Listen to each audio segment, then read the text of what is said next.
दर्शन करते हैं। यहाँ पर ये है श्री गालव ऋषि जी का मंदिर, जो यहाँ पर तपस्या किया करते थे। और ये है सीताराम जी मंदिर।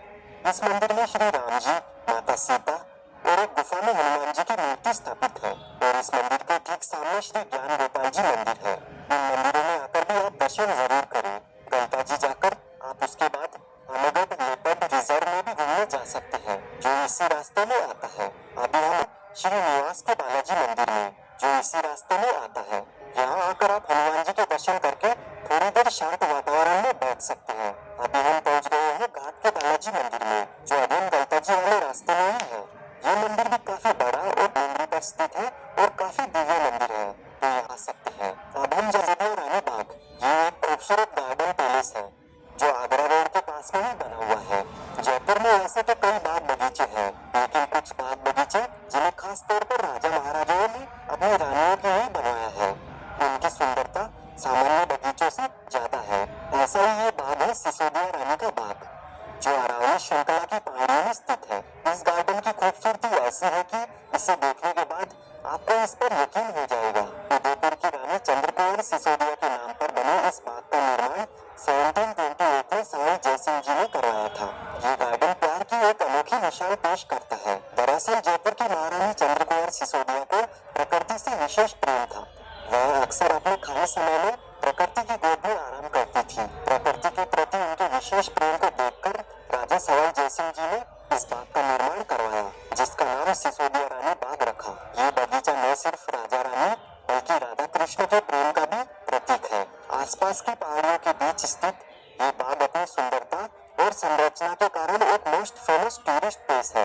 हरे भरे पेड़, फूलों की क्यारियां और खूबसूरत चारबाग शैली इस बाग को अट्रैक्टिव बनाती है।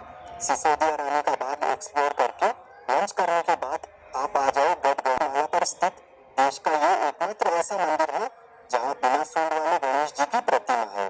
कहते हैं कि जब ये मंदिर बन रहा था तब गढ़ गणेश मंदिर तक पहुँचने के लिए हर रोज एक सीढ़ी का निर्माण करवाया जाता था। इस तरह पूरे 365 दिन तक एक सीढ़ी का निर्माण चलता रहा। आज दूर दूर से सैकड़ों श्रद्धालु 365 सीढ़ियां चढ़कर मंदिर तक पहुंचकर बिना सूंड वाले बाल रूप श्री गणेश जी के दर्शन करते हैं। इस मंदिर की स्थापना के साथ ही यहाँ फोटोग्राफी पर पाबंदी लगा दी गई थी। कभी भी मंदिर के अंदर गणेश जी की प्रतिमा की फोटो नहीं खींची गई है।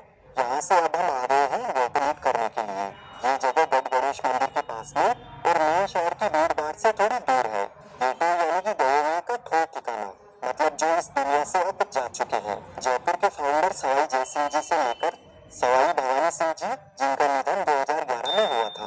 जयपुर के राजघराने के सभी राजाओं का क्रीमेशन यानी कि अंतिम संस्कार इसी जगह पर किया जाता था और बाद में उनकी अस्थियों को हरिद्वार में विसर्जित किया जाता था। उन्हीं की याद में यहाँ पर ये सारी छतरियां बनी हुई है। अब हम जाएंगे बेटू का ग्रैंड फिनाले करने के लिए, यानी बेटू की लास्ट प्लेस विजिट करने के लिए, जिसका नाम है नारगढ़ फोर्ट। अरावली की पहाड़ियों के किनारे नारगढ़ किला बना हुआ है। इस किले को हॉन्टेड किला माना जाता है, क्योंकि जब इस किले को बनवाया जा रहा था तब इस किले में राजकुमार नाहर सिंह जी की आत्मा भटका करती थी। इसलिए इस किले के निर्माण कार्य में बाधा आती थी। इस कारण महाराजा सवाई जयसिंह जी ने इस किले में राजकुमार के नाम से एक मंदिर और किले का नाम राजकुमार के नाम पर रख दिया था।